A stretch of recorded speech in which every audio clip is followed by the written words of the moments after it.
Minsan, mas lalo kang naghahabol, mas lalo siyang lumalayo. Pero ang totoo, hindi mo kailangang habulin ang isang tao para mapansin ka. Kailangan mo lang baguhin ang tindig mo. Kapag tumigil ka sa paghingi ng atensyon at nagsimula kang mag-focus sa sarili mong growth, doon nag-iiba ang laro. Tahimik kang gumagalaw, hindi ka nagmamakaawa, hindi ka nagpapapansin, at bigla siya na mismo ang magtataka kung bakit parang may kulang kapag wala ka. Yan ang kapangyarihan ng stoic na lalaki. Kalma, kontrolado, at hindi umaasa sa validation ng iba. Kung gusto mo ng ganitang klaseng mindset, mag-subscribe ka na at samahan mo ako sa journey na to. I-comment mo rin kung saan ka nanonood. Gusto kong makita kung hanggang saan na umaabot ang mga lalaking pinipiling unahin ang sarili nila. Una, itigil ang paghabol. Ibalik ang kontrol sa sarili. Real talk. Kapag gusto mo ang isang tao, automatic nag-iiba routine mo. Mas mabilis ka mag-reply, mas madalas mong chinecheck kung online siya. Minsan pati mood mo nakadepende kung may chat ba o wala. Hindi mo namamalayan, umiikot na araw mo sa maliit na notification sa screen. Diyan ka unti-unting nawawala ng kontrol. Hindi mo kailangang maging cold, hindi mo kailangang magpanggap na wala kang nararamdaman, pero kailangan mong maging matatag. Kapag hindi siya nag-reply, hindi ibig sabihin nun may mali sa'yo. Kapag hindi siya nagparamdam buong araw, hindi ibig sabihin kailangan mong maghabol para lang maibalik ang atensyon niya. Subukan mong umatras. Hindi dramatic. Hindi mo kailangang mag-post ng parinig. Hindi mo kailangang magbago ng profile picture para lang mapansin. Tahimik ka lang. Busy ka. May sarili kang mundo. May mga bagay kang inaayos. Career, katawan, pamilya, pangarap. Kapag sanay ang isang tao na lagi kang nandyan, nagiging normal ka. At kapag naging normal ka, nawawala ang excitement. Pero kapag naramdaman niyang hindi ka na predictable, hindi ka na laging available, doon siya mapapaisip. Anong ginagawa niya? Bakit parang hindi na siya gaanong ka-present? Hindi mo kailangang manipulahin. Kailangan mo lang ibalik ang focus sa kung ano talaga ang dapat mong inuuna, ang sarili mo. Kung Gen Z ka na lumaki sa instant replies at scene zones, mas mahirap to. Kasi parang lahat kailangan mabilis.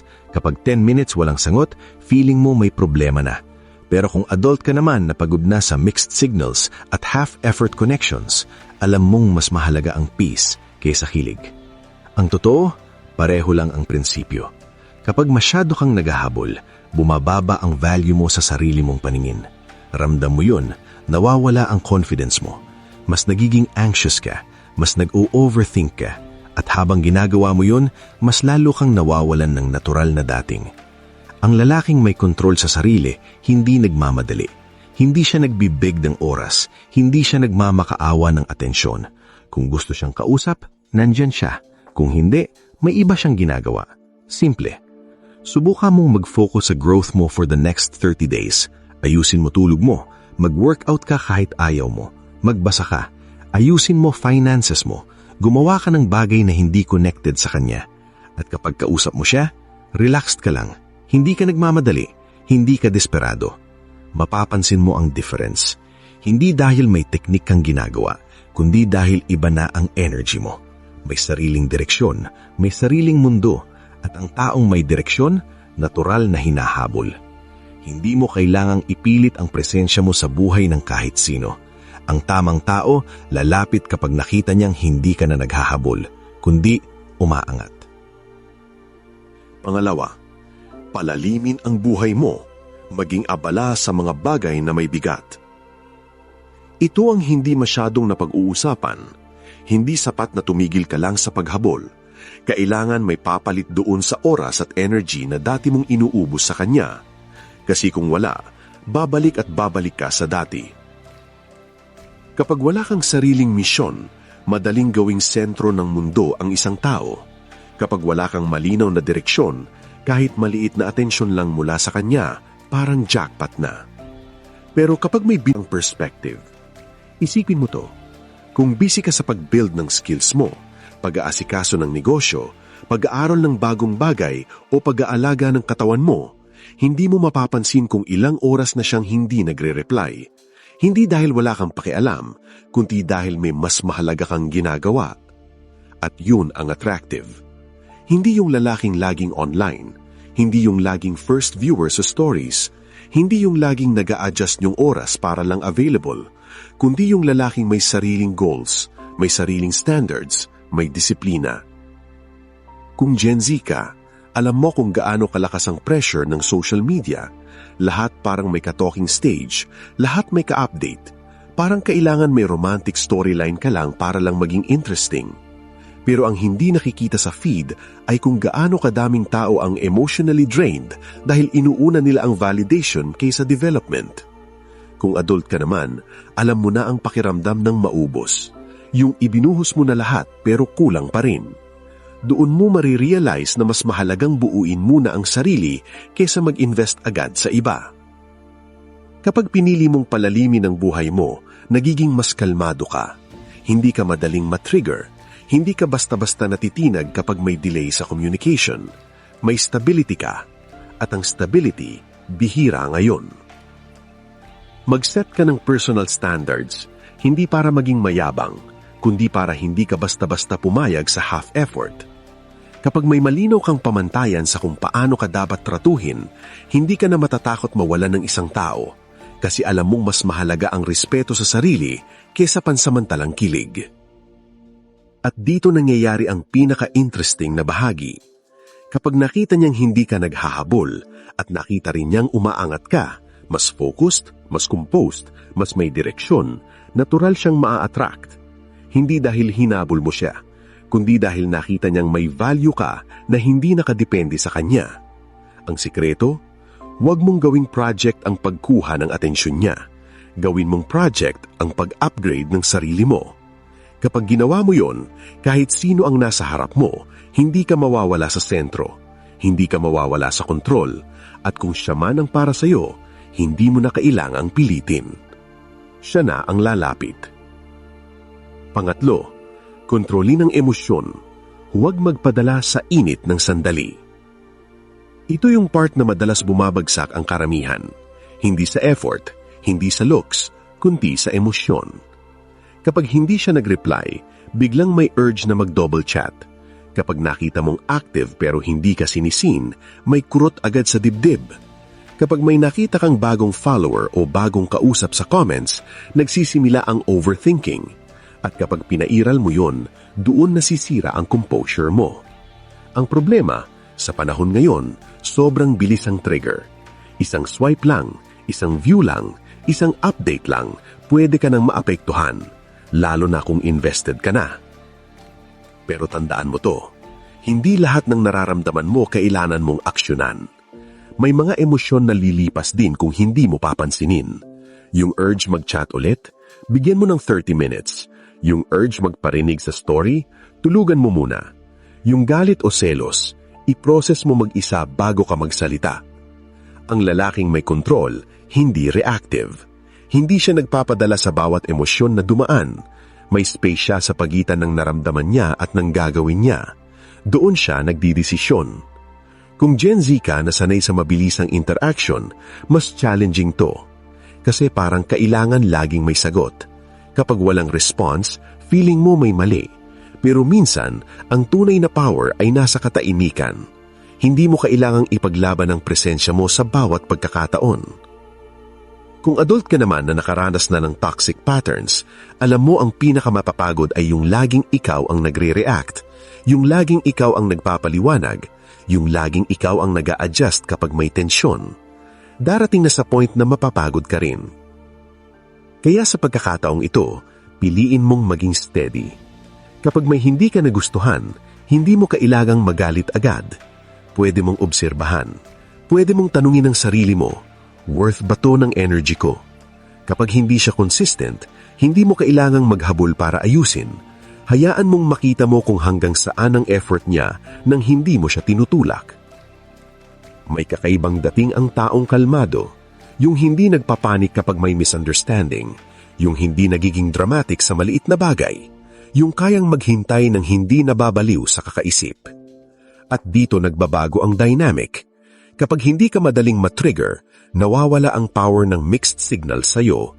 Hindi ka na madaling manipulahan ng atensyon o kawalan nito. Hindi ka na madaling paikutin sa emosyon. Ang totoo, Hindi mo kontrolado kung anong nararamdaman mo, pero kontrolado mo kung paano ka kikilos dahil doon. Kapag pinili mong maging composed, hindi ibig sabihin wala kang pakialam. Ibig sabihin mas pinipili mong maging matatag kesa maging impulsive. At ang taong matatag sa emosyon, bihira ngayon. Pang-apat, itaas ang standards. Huwag pumayag sa half-effort. Minsan, hindi mo kailangang gumawa ng special move para siya ang lumapit. Kailangan mo lang itaas ang pamantayan mo. Kasi kapag mababa ang standards mo, kahit maliit na effort lang, tuwang-tuwa ka na.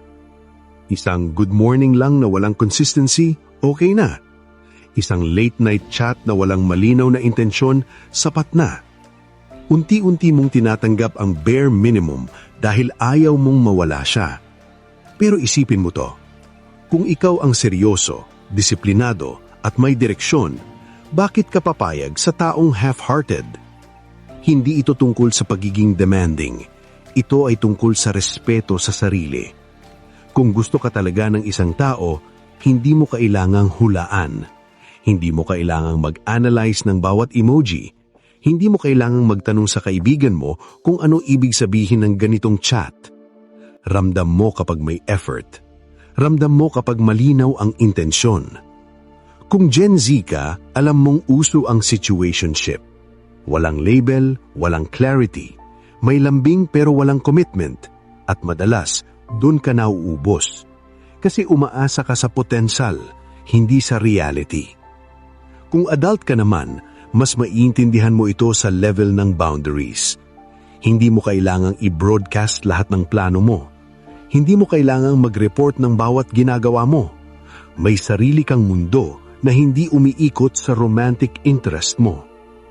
Ang misteryo ay hindi pagiging cold. Ito ay pagpapanatili ng depth. Hindi mo kailangang ibigay lahat ng kwento mo sa unang linggo pa lang. Hindi mo kailangang ilatag agad lahat ng insecurities mo para lang maging transparent. May tamang timing ang lahat. At ang taong marunong maghintay at magbukas ng paunti-unti, mas may bigat. Kapag nagtanong siya kung free ka at hindi ka free, huwag kang mag-sorry na parang may kasalanan ka. Sabihin mo lang ang totoo. May ginagawa ka. May inaasikaso ka. At totoo naman dapat yon. Hindi ka nag-iimbento ng dahilan. Busy ka talaga sa pagbuo ng sarili mong buhay. Doon nag-iiba ang dynamic.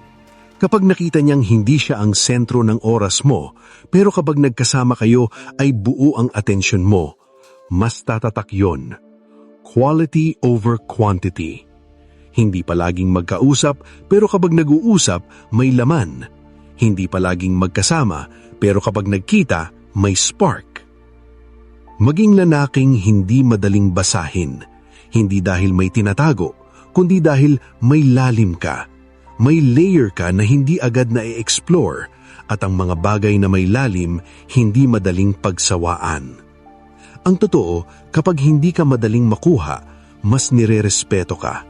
Hindi dahil nagpapahabol ka, kundi dahil malinaw na may value ang oras at energy mo. At kapag naramdaman niyang hindi basta-basta nahuhulog sa kahit anong atensyon, mas magiging intentional din siya, mas magsisikap, mas magiging present. Hindi mo kailangang sabihin na haburin mo ako. Ipakita mo lang na hindi ka madaling kunin. Pang-anim, tanggapin ang kahit anong resulta. Doon nanggagaling ang tunay na lakas. Ito ang pinakamahirap pero pinakamakapangyarihan sa lahat. Pwede mong gawin ang lahat. Ayusin ang sarili mo. Itaas ang standards mo. Kontrolin ang emosyon mo, maging misteryoso at composed. Pero sa dulo ng araw, may isang bagay ka pa ring hindi kontrolado, ang desisyon niya. At kailangan mong tanggapin iyon. Kapag ang goal mo lang ay siya ang lalapit, madali kang ma-frustrate kapag hindi nangyari agad. Pero kapag ang goal mo ay maging mas mabuting bersyon ng sarili mo, kahit anong outcome, panalo ka.